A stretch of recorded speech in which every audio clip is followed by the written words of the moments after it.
ხაშურისა და ქარელის სასწრაფო სამედიცინო დახმარების ცენტრს ახალი ადმინისტრაციული შენობები გადაეცა. სამედიცინო დახმარების რაიონულ ფილიალებს ფართი ადგილობრივმა მუნიციპალიტეტებმა გამოუყო. ახალ შენობაში შიდა რეკონსტრუქციისა და მოსაპირკეთებელი სამუშაოები ჩატარდა. ადმინისტრაციული შენობები უკვე გადაეცა სასწრაფო სამედიცინო დახმარების გურჯაანის, ყვარელის, თიანეთის, დმანისის, ჩაქვის, ქუთაისის, ტყიბულის, ზესტაფონის, ხარაგაულის, ოზურგეთისა და ქედის რაიონულ ფილიალებს.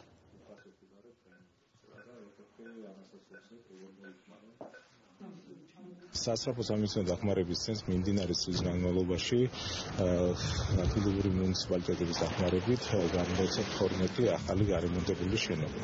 ასევე დაგეგმილია წლის ბოლომდე 5 შენობის გადმოცემა, სადაც განთავსდებიან ჩვენი ბრიგადის წევრები, რომელსაც რა თქმა უნდა თავის მხრივ ჩვენი ცენტრი უზრუნველყოფს როგორც ავეჯით, ასევე კომპიუტერული ტექნიკით. მუნიციპალიტეტს ჰქონდა თავისუფალი ფართი და მთლიანად რეაბილიტაცია ყველა ხარჯი მუნიციპალიტეტმა თავის თავზე აიღო, გავარემონტეთ, კეთილმოვაწყეთ ყველანაირად, თვითონ ხელმძღვანელობას რა მოთხოვნებიც ჰქონდა იქიდან გამომდინარე შევჯერდით, რა პირობები სჭირდებოდათ.